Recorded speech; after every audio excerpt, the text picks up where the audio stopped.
Voy.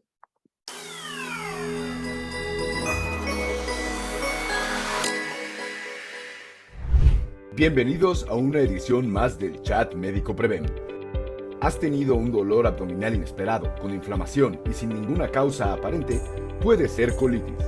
¿Has sentido que te arde la garganta, que la comida se regresa y que generalmente te provoca malestar después de los alimentos? Puede ser reflujo. El estrés, los malos hábitos alimenticios, la falta de orden en los alimentos y la vida acelerada han traído enfermedades que son cada vez más comunes en la población. Colitis y reflujo, enfermedades del siglo XXI. Hoy nos acompaña una especialista en el tema. Ella es responsable de la jefatura médica de la clínica de Check-ups Ángeles Río Hondo, encargada de medicina interna del Hospital Ángeles Santa Mónica, subespecialidad y alta especialidad en neurogastroenterología. Ella es la doctora Luisa Victoria Fuentes Cernul. Agradecemos al Hospital Ángeles Santa Mónica su apoyo para la realización de esta edición del Chat Médico Prevén. Doctora Luisa Victoria Fuentes Cernul. Nuevamente, gracias por acompañarnos y demos inicio a la plática.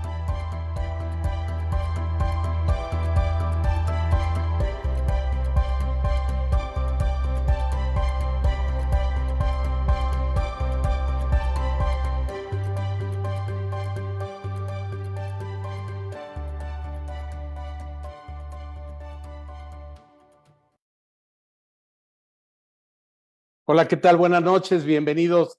Gracias por acompañarnos esta noche a una edición más del Chat Médico Prevén. Agradecemos mucho su presencia. Quiero agradecer a nuestros asegurados Ferrer, Health y Takasago que nos acompañan esta noche también. Victoria, muchas gracias por estar con nosotros nuevamente con este tema apasionante y tan interesante. Hoy, ¿cuántas veces escuchamos que a las personas les duele el estómago, que se les regresa la comida, que si les arde la garganta, y tenemos estas nuevas enfermedades del siglo XXI, la colitis y el reflujo, entre muchas más que seguramente tú conoces, pero hoy, en esta noche, hablaremos de colitis y reflujo. Gracias, Victoria, por estar con nosotros y demos inicio a la plática. Muchas gracias. Muchísimas gracias por la invitación. Efectivamente, vamos a tocar hoy un tema, pues, como tú bien lo mencionas, muy apasionante, es de lo que más me gusta hablar, a lo que yo me dedico. Vamos a hablar de colitis y reflujo, dos de los principales padecimientos en la consulta de un gastroenterólogo, ¿no? Vamos a ir tocando de la mano los puntos más importantes. Vamos a empezar con la colitis. Colitis, lo que se conoce normalmente como colitis, esta inflamación intestinal tan frecuente, tiene su nombre en síndrome de intestino irritable, así es como nosotros lo conocemos. ¿Ok?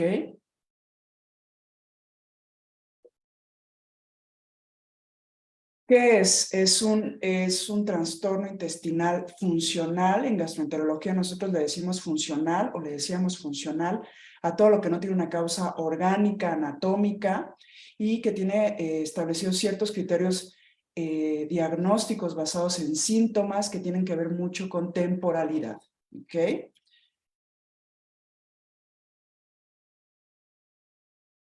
La colitis se caracteriza por dolor abdominal recividante que está relacionado sí o sí a cambios en el hábito intestinal, estreñimiento o diarrea. Tiene que tener una evolución de 6 meses y los síntomas tienen que estar presentes al menos 3 meses en ausencia de alteraciones orgánicas. Es decir, que este dolor abdominal no se deba a algún cáncer, alguna obstrucción intestinal, alguna cuestión ginecológica. Ya una vez descartado estos padecimientos, nosotros entonces podemos hablar de un trastorno funcional digestivo. Generalmente, estos síntomas de dolor abdominal coexisten con distensión o percepción de inflamación o presencia de gas en el abdomen, pujo excesivo, dificultad para evacuar o evacuaciones incompletas en un espectro y en el otro, evacuaciones disminuidas en consistencia. Este dolor abdominal o estas inflamaciones intestinales pueden tener dos componentes, como es diarrea o estreñimiento, y como nosotros lo vamos a objetivizar es a través de una escala que se conoce como la escala de Bristol. Esta escala nos va a poder a nosotros decir si el paciente nos está describiendo heces de características estreñimiento o heces de características hacia diarrea. Sin embargo, pues ¿de qué sirve tener esta clasificación? Pues la verdad es que nosotros tenemos que tratar el síntoma principal. Sin embargo, la mayoría de las personas tienen un cuadro clínico que se caracteriza por episodios de dolor, distensión y 2 días evacuando hacia la diarrea y a los siguientes 2 días con problemas para evacuar, ¿no? Muchas veces normalizamos este tipo de síntomas. Sin embargo, pues bueno, yo estoy acá para decirles que esto no es la normalidad. ¿Qué tan frecuente es en México? Tiene una prevalencia hasta del 35% en nuestro país y ocurre con más frecuencia en mujeres, en personas jóvenes. Y por estas características epidemiológicas representan una afectación importante en la calidad de vida y el ausentismo laboral. Y es una de las principales causas por las cuales el paciente busca atención médica. Y entonces vámonos a cifras un poco más recientes. En el 2022, esta revista hizo un estudio respecto a las causas más comunes de ausentismo laboral en México y entonces encontraron que las enfermedades estomacales o gástricas y las cefaleas son las 2 principales causas médicas por las cuales la gente falta a su trabajo. ¿Por qué nos da? Voy a tratar de ir con palabras un poco más coloquiales, pero nos da por genética, por cuestiones hormonales, teniendo en cuenta que este padecimiento es mucho más común en las mujeres, por una vida sedentaria y por una dieta. Ustedes seguramente no han escuchado las dietas FODMAP. ¿Qué son las dietas FODMAP? En palabras comunes, son carbohidratos fermentables que no se absorben en el intestino y al tener estas 2 características, no absorberse y ser muy fermentables, son los responsables de producir una cantidad de gas e inflamación en nuestro intestino. También este padecimiento puede coexistir con alergias o sobre todo, más bien, intolerancias alimentarias, como son principalmente arriba de los 30 años, la lactosa y la fructosa. Otra parte importante de por qué hay personas que se distienden y personas que no se distienden, es que hay reflejos que pueden estar un poco más acelerados en cierto tipo de pacientes, como es el reflejo gastrocólico. Es decir, es la respuesta que tiene el músculo intestinal posterior a los alimentos que acelera o retrasa el vaciamiento tanto gástrico como intestinal, así como ciertas ondas de amplitud en cómo se mueve el intestino más rápido o más lento en respuesta a una comida. Como todos los trastornos funcionales digestivos o ahora conocidos trastornos eje cerebro-intestino, tiene que ver la hipersensibilidad visceral y rectal. ¿Qué es esto? Es cómo responde el músculo. Veámoslo, si nosotros infláramos un globo dentro de nuestro intestino, hay personas a las que a cierta cantidad de gas les va a doler y ahí a quienes tienen un umbral distinto y quizá no tengan una sensibilidad dolorosa a este estímulo.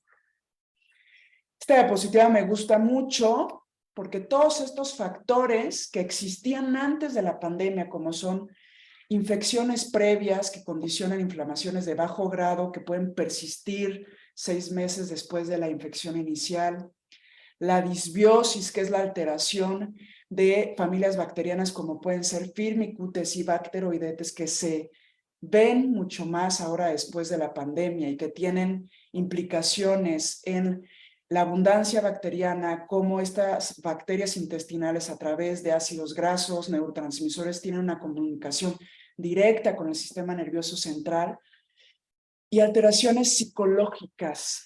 Hay estas comorbilidades, el estrés, ciertos rasgos psicosomáticos que ya eran factor de riesgo después de la pandemia, después de COVID. Pues esto explica por qué después de COVID la colitis en particular sea un trastorno muchísimo más frecuente de lo que veíamos anteriormente.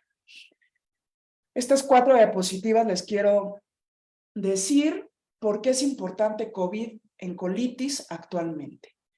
No es para nadie nuevo saber que el COVID o esta familia SARS-CoV-2 comparte un receptor que es el receptor de angiotensina, que no solamente se encuentra en los pulmones. Empezamos a ver ahora, bueno, en su momento, y lo sabemos más ahora, que hay una cantidad importante en el epitelio gástrico, en el intestino delgado y el recto. Empezaron a salir estudios a este respecto y entonces encontraron que existía la persistencia del virus mucho mayor en las heces fecales que en el hisopado faríngeo, y entonces empezamos a entender por qué no solamente tener COVID, tener manifestaciones gastrointestinales, todo esto nos predisponía a tener manifestaciones incluso 6 meses, 1 año después de haber tenido COVID. Empezaron a salir estudios al respecto y entendíamos que la incidencia de manifestaciones gastrointestinales empezaban a ser mucho más frecuentes.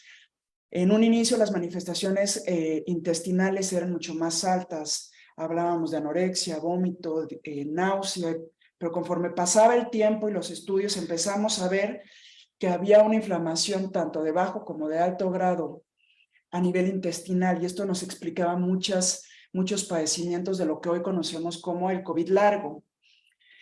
¿Qué es la calprotectina fecal? La calprotectina fecal es una proteína inflamatoria que nosotros encontramos en pacientes con enfermedad inflamatoria intestinal, que tiene mucha relación con muchas interleucinas, sobre todo la interleucina 6. Y entonces empezamos a ver que pacientes con COVID tenían estos marcadores elevados, y esto nos explica por qué estos pacientes posterior al COVID tenían manifestaciones intestinales, diarrea, distensión abdominal. La disbiosis que existe después de COVID, si yo les comentaba que antes de COVID, la colitis, parte de lo por qué teníamos era porque una alteración de los firmicutes con bacteroidetes, pues bueno, el COVID vino a acentuar más esto.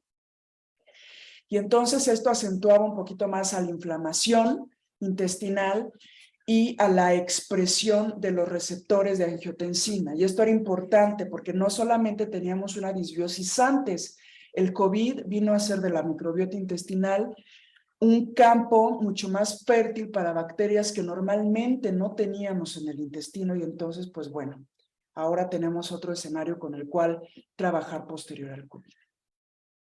De hecho, actualmente, una de las variantes de colitis o intestino irritable lo podemos definir como un intestino irritable postinfeccioso posterior específicamente a la infección del SARS-CoV-2.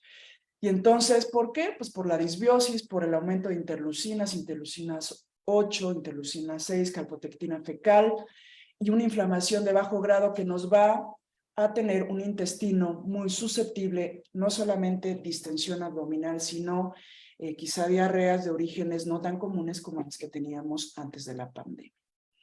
Y entonces les presento ciertos estudios que íbamos haciendo, donde íbamos encontrando la prevalencia de manifestaciones intestinales, primero a 90 días, y actualmente tenemos estudios hasta 6 meses después de un episodio inicial de SARS-CoV-2. Entonces entendemos ahora que el 44, casi la mitad de los pacientes reportaban secuelas gastrointestinales a 90 días, las más importantes gastrointestinales altas. Pero si nosotros hablamos de 12 semanas posterior al COVID, vemos que esta prevalencia de manifestaciones intestinales altas ya van hacia dolor abdominal, distensión, diarrea o estreñimiento. Y esto es lo que nosotros conocemos como el COVID largo, cuando estamos hablando de persistencia de manifestaciones que van más allá de 12 semanas, en particular gastrointestinales. El COVID largo tiene manifestaciones multisistémicas, solamente me refiero en esta diapositiva a las manifestaciones gastrointestinales. Y entonces, cuando yo tengo colitis, ¿qué tengo? El síntoma principal es el dolor abdominal crónico, intermitente, es un dolor que va y viene y que recurre, y que generalmente esta recurrencia o esta fluctuación tiene que ver con la ingesta de ciertos alimentos en particular o situaciones de estrés. Hay un dicho en particular que muchos pacientes me dicen, es que cuando yo me estreso, mi estómago, mi intestino es el primero, es lo que más reciente, y esto tiene una lógica totalmente creíble. Y este dolor abdominal mejora al canalizar gases o evacuar. Se puede acompañar, y es muy común, con la presencia de flatulencias, distensión o percepción de distensión. Doctora, es que a partir de las 5 o 6 de la tarde doy el botonazo, mi intestino se inflama y entonces incluso tengo que tomar posturas o ajustarme la ropa. Pues sí, estamos hablando de colitis o intestino irritable. El cambio en el hábito intestinal es muy importante. No solamente tengo que estar inflamado con dolor abdominal, sino que la normalidad es que no tenga tanta fluctuación en diarrea y estreñimiento, ¿no? Y esto es algo muy importante porque, insisto, muchas personas normalizamos tener este tipo de evacuaciones. Para acercarnos al diagnóstico tenemos que hacer una historia clínica adecuada, ver los síntomas, pero lo más importante es, al hacer un padecimiento funcional del eje cerebro-intestino, tengo que descartar datos de alarma, es decir, un paciente que ha perdido peso en los últimos 6 meses de forma dramática, que tiene sangre en las evacuaciones, que tiene antecedentes de algún cáncer gastrointestinal, que tiene fiebre, o un viaje reciente a un país tropical, México es uno de ellos, o encontramos datos de malabsorción intestinal, no es intestino irritable, no es colitis, tenemos que hacer estudios de extensión, porque lo más probable es que se trate de una enfermedad orgánica. ¿Qué es esto? Esto es un laberinto. ¿Por qué? Porque cuando un paciente llega, lo ideal sería que solo me dijera tengo dolor, distensión y no puedo evacuar, o tengo dolor, distensión y tengo diarrea.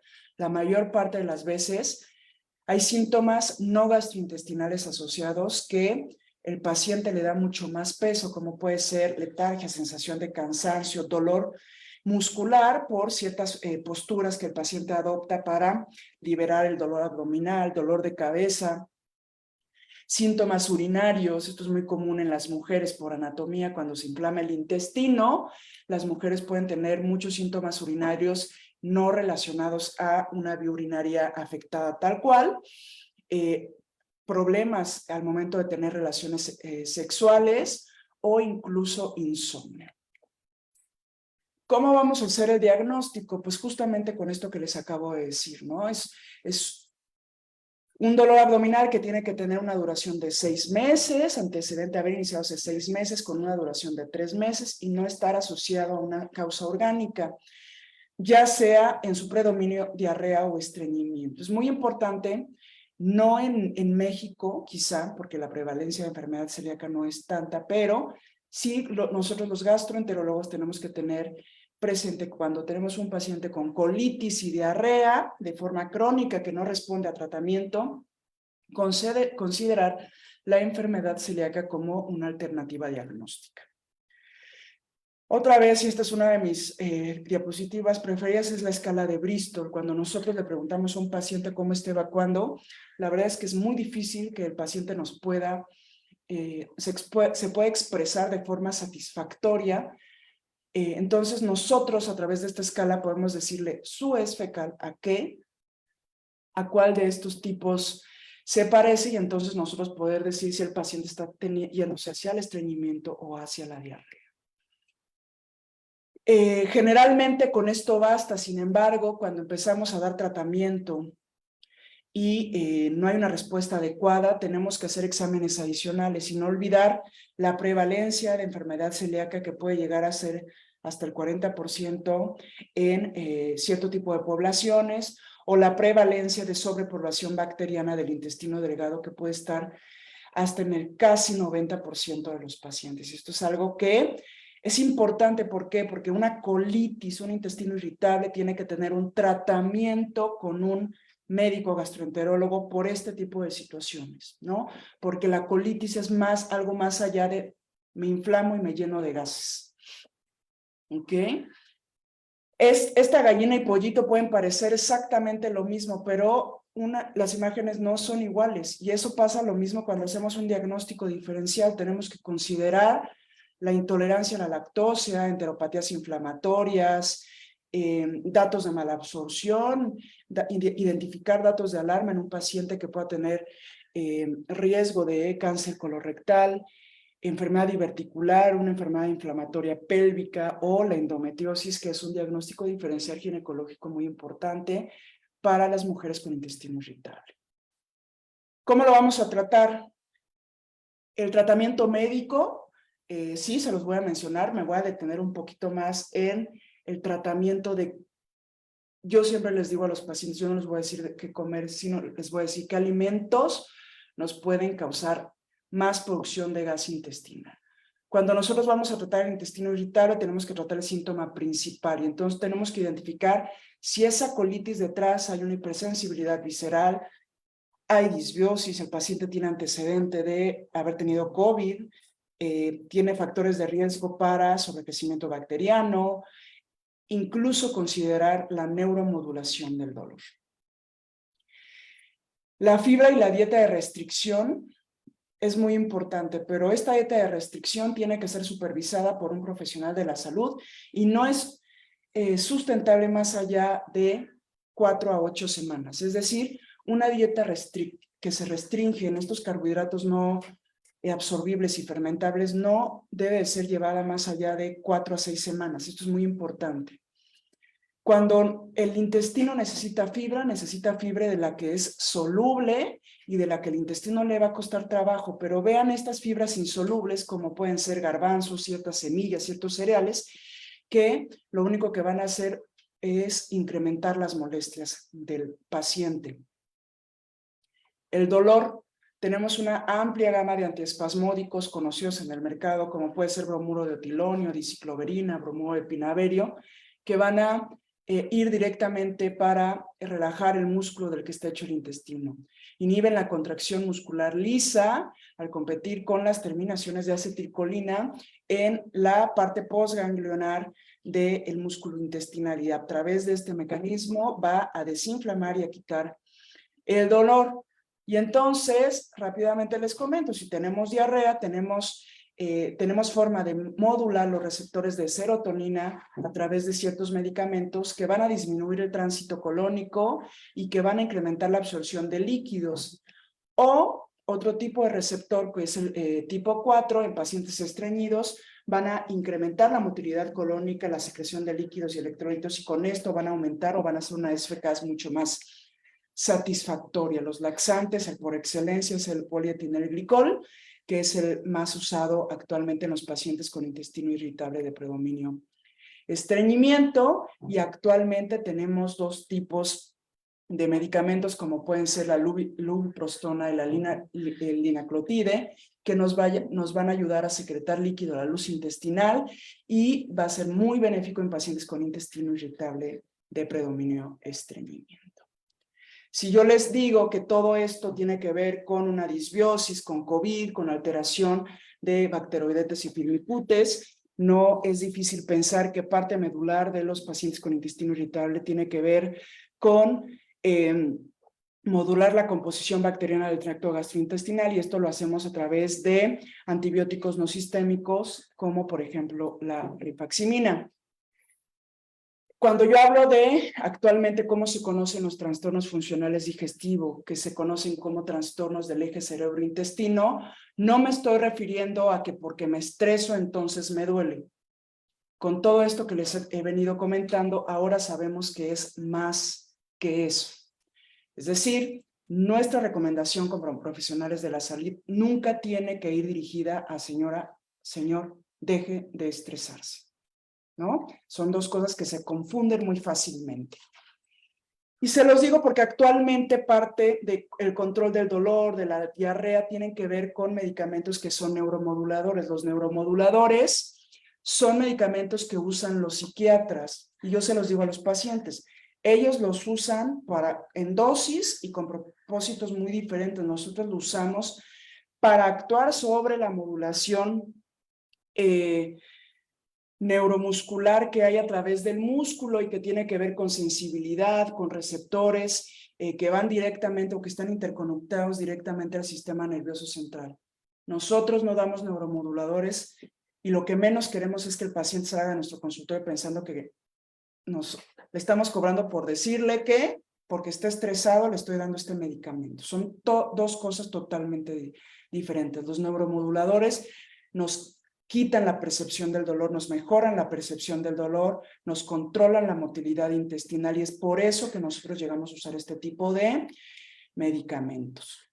Actualmente, parte importante del manejo de la colitis, del intestino irritable, son los probióticos, prebióticos y simbióticos. En palabras mucho más comunes, son bacterias vivas o sustratos de esas bacterias vivas que nosotros vamos a introducir en un producto al intestino. ¿Y qué pasa y por qué pongo esta imagen?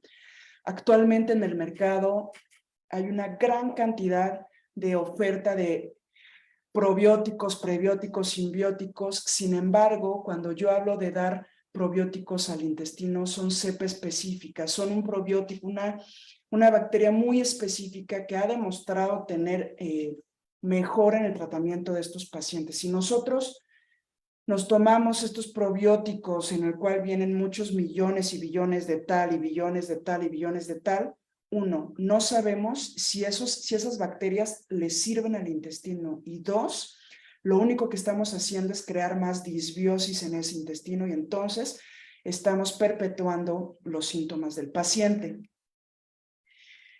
Como todo en gastroenterología y en la medicina, se tiene que hacer un trabajo multidisciplinario. La mayor parte de los pacientes no solamente tienen que ir con el gastroenterólogo, tienen que ir con el nutriólogo y tienen que ir al manejo de terapias psicológicas, desde hipnoterapia, terapia cognitiva conductual o incluso la terapia del mindfulness.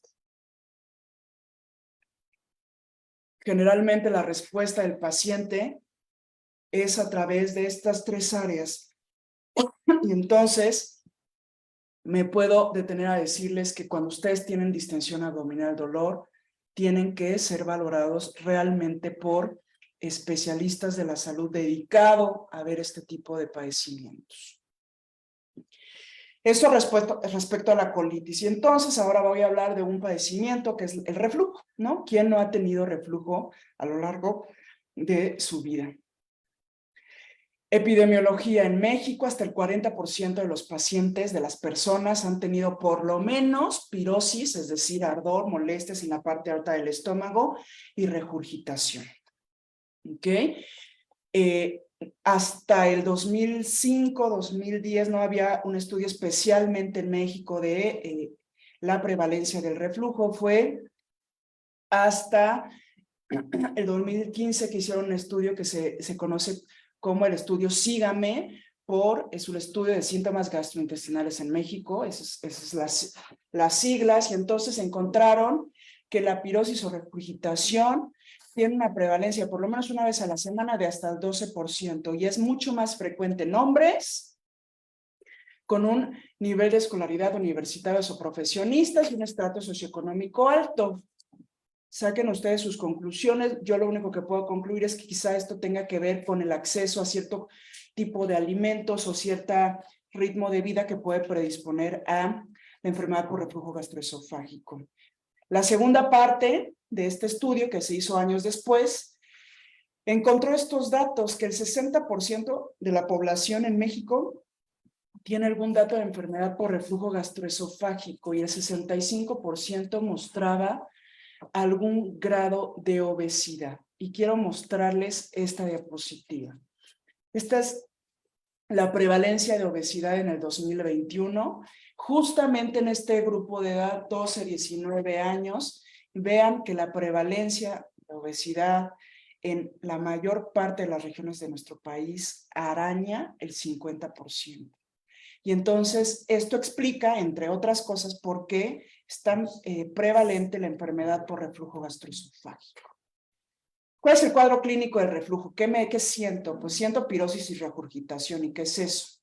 Estos dos son los síntomas clásicos de la enfermedad por reflujo gastroesofágico. La pirosis es una sensación de ardor que se eleva desde la boca del estómago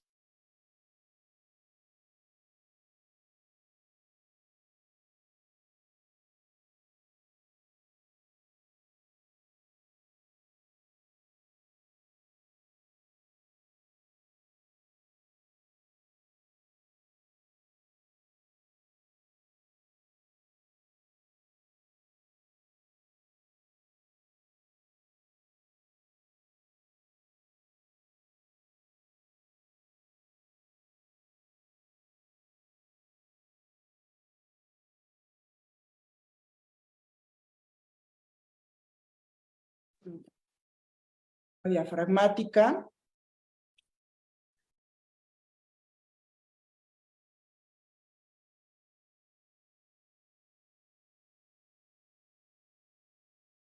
Que esto le confiere una protección anatómica al manejo de presión gástrica y presión esofágica, que es muy importante en la enfermedad por reflujo gastroesofágico. De forma ideal y de forma normal, cuando nosotros tragamos, el esfínter esofágico inferior, que es el que ven justamente ahí en esta imagen, se relaja. Y este es dependiente de lo que nosotros consumimos, de los alimentos. Pero si yo les digo que hay una relajación que es independiente a que nosotros consumamos alimentos, estoy hablando de las relajaciones transitorias del esfínter esofágico inferior, que ocurren independientemente de la deglución y que se estimula por la presencia de gas o alimento en la parte proximal del estómago. Estas relajaciones transitorias son las responsables de la mayor parte de los eventos de reflujo gastroesofágico que se vuelven patológicos. La hernia hiatal es el desplazamiento de la unión gastroesofágica por encima del hiato esofágico y el diafragma. Y eso está presente y tiene que ver, o una de las causas principales es la obesidad. Y eso hace y está presente en la mayor parte de los pacientes que tienen lastimada la mucosa del esófago. Nosotros, como vamos a ver en la siguiente diapositiva, tenemos esto, que es una bolsa ácida. Esta bolsa ácida todos los tenemos, es parte de la fisiología normal de nuestro organismo. Pero esta bolsa ácida que está en la parte proximal, cuando tenemos una hernia hiatal, pues es fácil pensar que esta proximidad ácida va a estar mucho más en contacto con la mucosa del esófago. Y entonces muchas de las terapéuticas que tenemos actualmente para el reflujo gastroesofágico, como pueden ser los procinéticos o los alginatos, están dirigidos a mover justamente esta bolsa ácida. Y entonces, ¿qué pasa con la obesidad? Se crea un gradiente de presión positiva que vence la presión del estómago y el esófago y que tiene que ver con el esfuerzo. Y si yo les dijera que los pacientes con obesidad, la mayor parte de ellos tienen una hernia de hiato, pues entonces es fácil pensar que hay factores de riesgo modificables que podemos hacer para evitar estos síntomas de reflujo. Existen ciertas mediciones que no solamente son el índice de masa corporal, puede ser el índice de cintura-cadera o la circunferencia de cintura arriba de 88 centímetros en mujeres y 112 en hombres, que nos confieren riesgo para tener síntomas de enfermedad por reflujo. Otro mecanismo normal que nosotros tenemos es cómo se mueva nuestro esófago, es decir, este es el reflujo y esto es nuestro esófago. Normalmente nuestro esófago tendría que tener la capacidad de depurar por un movimiento normal la cantidad de reflujo que quiere ingresar. Sin embargo, cuando esta peristalsis está afectada por alguna condición en particular, pues es un factor de riesgo adicional que nosotros tenemos a la enfermedad por reflujo gastroesofágico. Y esto nosotros lo medimos a través de un estudio que se llama manometría esofágica. Y en la manometría esofágica nosotros podemos encontrar un esófago que se mueve, pero se mueve muy débil, un esófago que prácticamente no se mueve, o un esófago que tiene una peristalsis o un movimiento defectuoso. Otro de nuestros mecanismos por los cuales nosotros nos protegemos hacia el contacto del reflujo ácido en nuestro esófago es a través de la producción de bicarbonato, que tiene un papel muy importante para neutralizar el ácido y el pH. Si yo les dijera que cuando nosotros fumamos, esta producción de bicarbonato se acaba, pues decirles que una de las principales recomendaciones es suspender el tabaquismo para mejorar los síntomas de reflujo, serían ahora un poco más entendible. ¿Se acuerdan de la hipersensibilidad visceral? ¿Por qué a unos pacientes les duele y por qué a otros pacientes no les duele? Es justamente en gastroenterología, también en el esófago tenemos mecanismos de hipersensibilidad visceral, se llama hipersensibilidad esofágica y de hecho es un diagnóstico relacionado a la enfermedad por reflujo gastroesofágico y tiene que ver con terminaciones aferentes periféricas que tienen mecanoquimioreceptores que permiten percepción de estímulos en la luz esofágica. Es decir, esta hipersensibilidad central y periférica favorece que el efecto del reflujo no necesariamente ácido le duela al paciente, lo perciba como doloroso, ¿ok? Y entonces, en esta diapositiva resumo un poco todo lo que les he dicho. El espectro de la enfermedad por reflujo gastroesofágico no necesariamente depende de qué tanta exposición ácida tengamos. También existen mecanismos de hipersensibilidad y de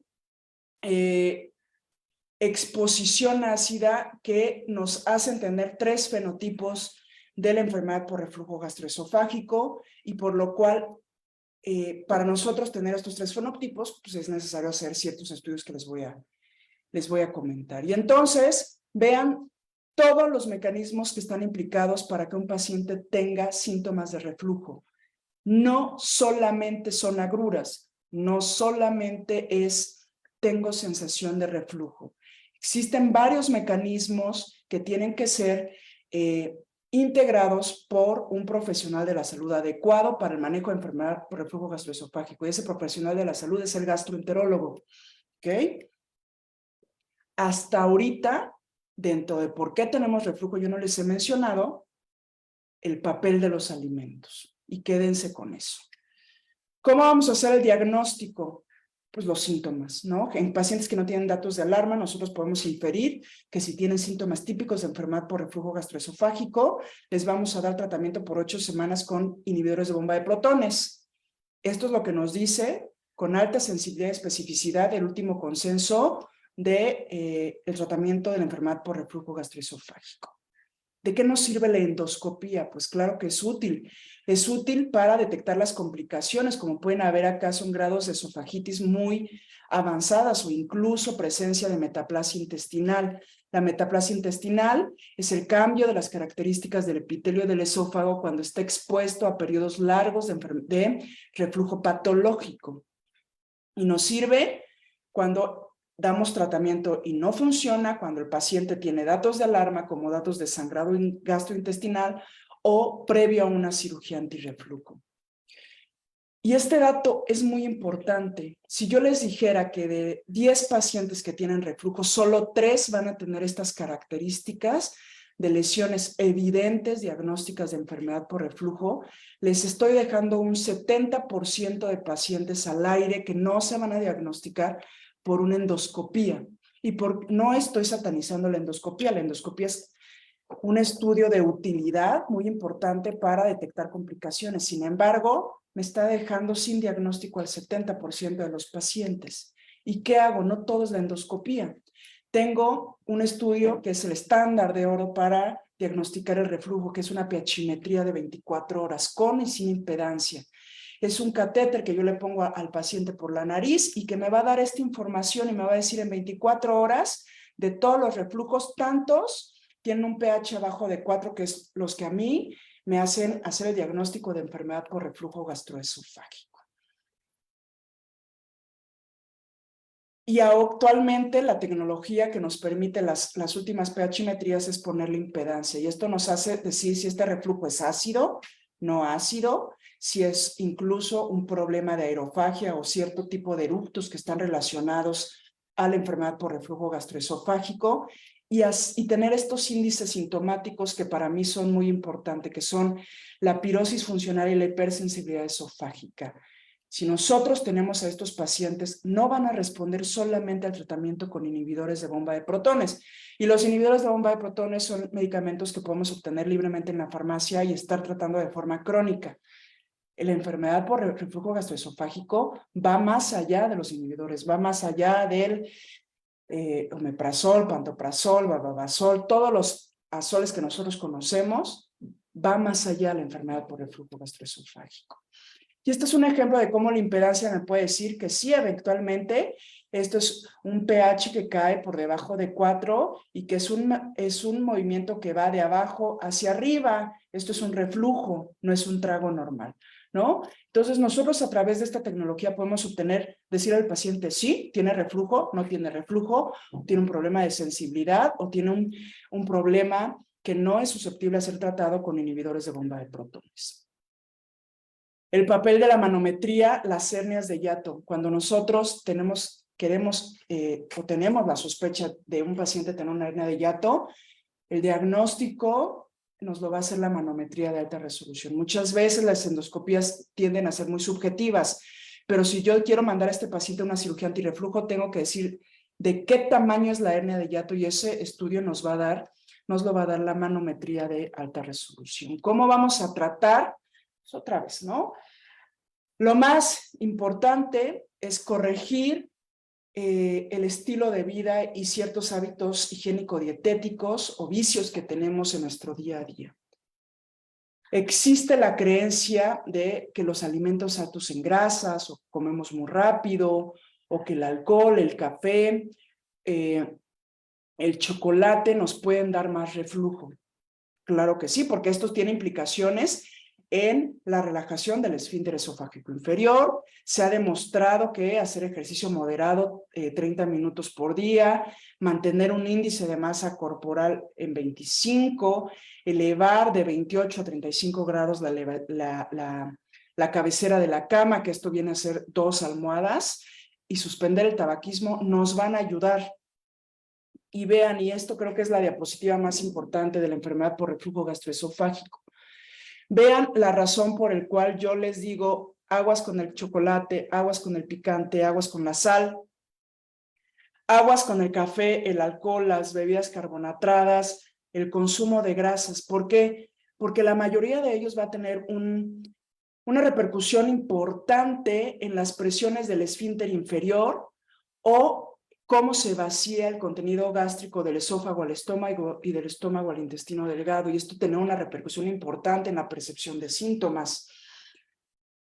Elevar la cabecera a 28 centímetros, esto puede ser un poco subjetivo. Actualmente ya hay mucha tecnología de ciertas almohadas en particular que evitan que el paciente tenga esta elevación muy condicionada y que sea una elevación continua. Evitar el consumo de tabaco, de alcohol, el ejercicio, el aumentar el consumo de fibra, sí son modificaciones importantes que van a repercutir directamente en la percepción del síntoma del paciente. ¿Y cuál es el tratamiento farmacológico? Y se los voy a mencionar rápidamente porque la intención no es que ustedes salgan de aquí sabiendo tratar la enfermedad por reflujo. La inhibidora de bomba de protones, omeprazol, pantoprazol, babosón, son el estándar de oro para el tratamiento de la enfermedad por reflujo gastroesofágico. Y no solamente por la inhibición de las bombas de hidrógeno y potasio en la célula gástrica encargada de producir el ácido, sino que también tienen un papel en la cicatrización. Generalmente son seguros, sin embargo, en cierto grupo de pacientes en particular a largo plazo puede predisponer a ciertos efectos adversos como pueden ser las infecciones entéricas. Tenemos los antagonistas de receptores H2, antes teníamos ranitidina, ya no la tenemos en el mercado, actualmente tenemos famotidina y lo usamos generalmente por periodos cortos y en pacientes que tienen manifestaciones nocturnas de la enfermedad por reflujo. Los antiácidos y aliginatos que son a libre venta, que generalmente no van a inhibir la secreción ácida, sino que van a ir justamente a la bolsa ácida, las cuales le comenté que van a hacer que el contacto del ácido sea el menor tiempo posible con el epitelio esofágico.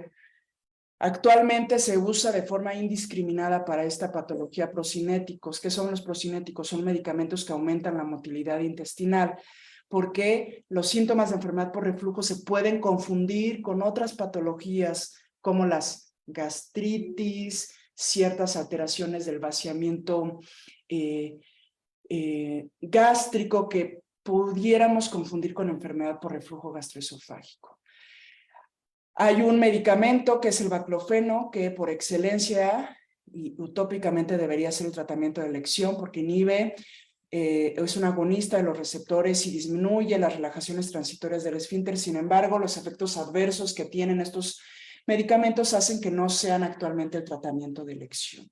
Y también considerar en pacientes bien estudiados, en pacientes muy seleccionados, que el tratamiento quirúrgico puede ser muy efectivo a largo plazo para la enfermedad por reflujo gastroesofágico.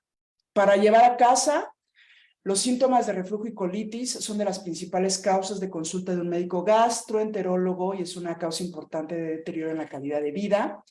Post-pandemia, la prevalencia de los síntomas gastrointestinales aumentaron y diría yo se exponenciaron, y es importante identificar qué médicos son los responsables de tratar estos padecimientos, ¿no? No solamente son agruras, no solamente es colitis, no, va algo mucho más allá. Muchísimas gracias. Victoria, muchísimas gracias. Tocas temas bien interesantes, bien importantes.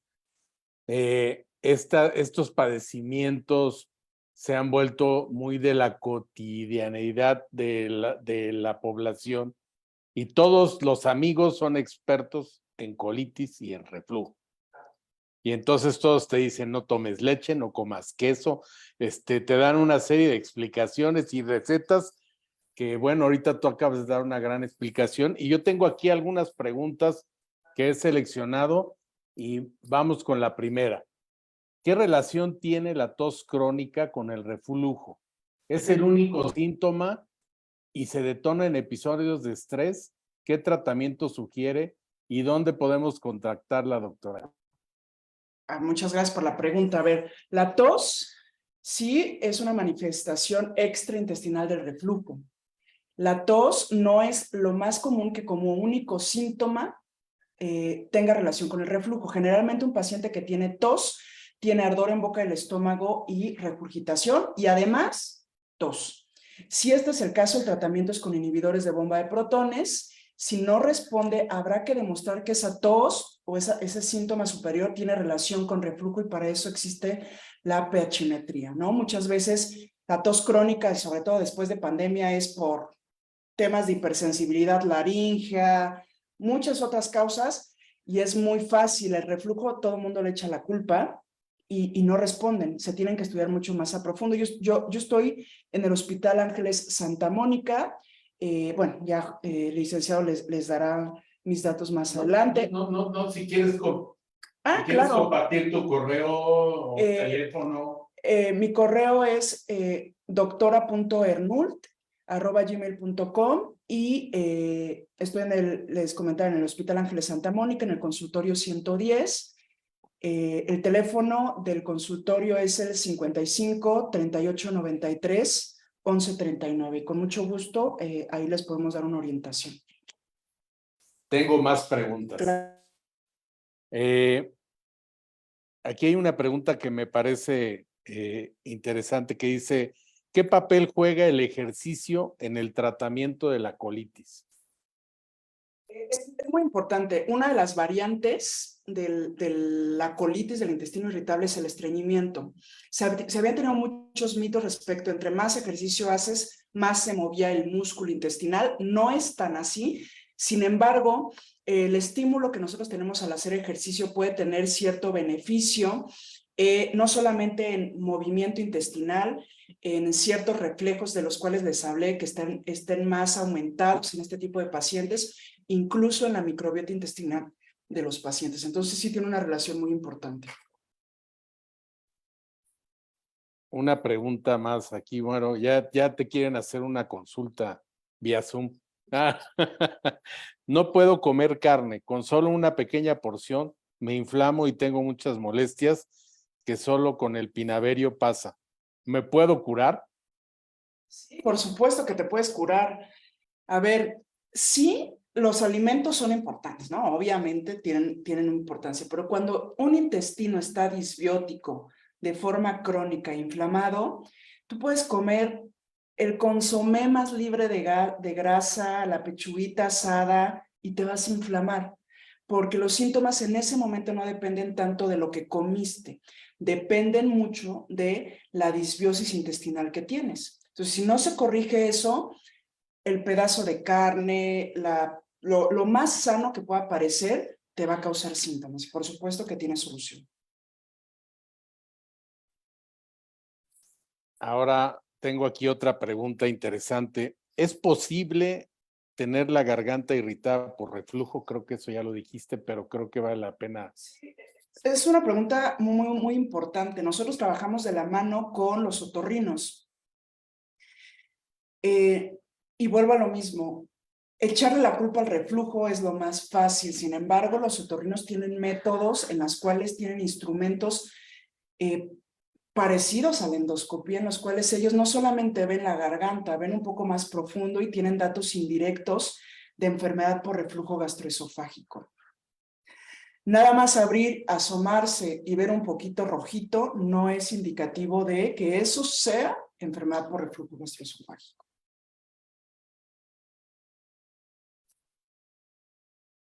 ¿El reflujo solo lo provocan los alimentos?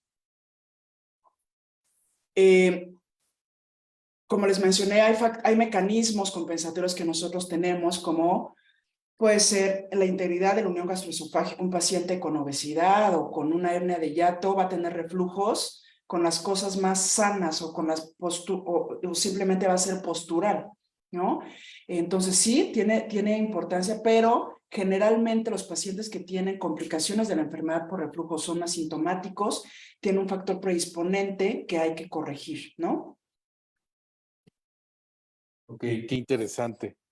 Pues la verdad es que es una gran tranquilidad para todas las personas que tienen este tipo de padecimientos, escuchar que no todo está perdido, que no tienen que dejar de pensar en los ricos taquitos y en la rica comida que tenemos en México. Doctora, es que no como esto tal, porque me cae mal. Oye, pero espérame, ¿por qué te cae mal? No es normal que no podamos consumir cierto tipo de alimentos, no es normal que todo nos inflame. No es una creencia de que a partir de cierta edad ya no podemos comer nada, no. Podemos llevar una calidad de vida lo más parecido a la normalidad si se corrige, se diagnostica adecuadamente estos dos padecimientos. Victoria, pues nuevamente agradecemos muchísimo esta plática en esta tarde, doblemente que hayas venido aquí con nosotros a Prevem en esta tarde lluviosa, llena de tráfico, con el superaguacero que cayó. Agradecemos doblemente tu esfuerzo por estar aquí y muchas gracias por esta información tan interesante e importante. Recuerden que este chat médico se queda grabado en nuestro canal de YouTube, en nuestro Facebook y en nuestra página web. A partir de mañana lo publicamos, por lo que si alguien lo quiere volver a ver, quiere volver a escuchar la plática de Victoria, pues ahí estará disponible. Victoria, nuevamente muchas gracias y no sé si quisieras decir algo para terminar. Agradezco, la verdad es que es un honor venir, es un honor que me inviten y es para mí muy importante tener esta ventana de comunicación para decirles que no es normal, que se atiendan, que busquen un gastroenterólogo.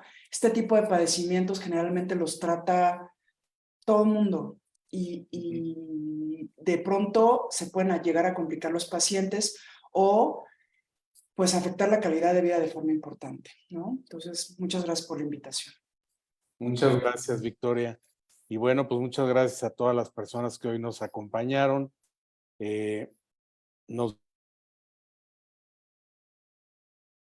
transmite en vivo el último miércoles de cada mes con expositores expertos en la materia, así como Victoria, gastroenteróloga, experta en estos temas de los cuales nos habló hoy y que seguramente esperamos que esta información sea de utilidad para todos ustedes.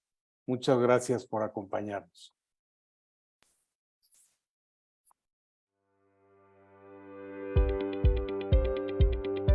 Gracias por acompañarnos al Chat Médico Prevem.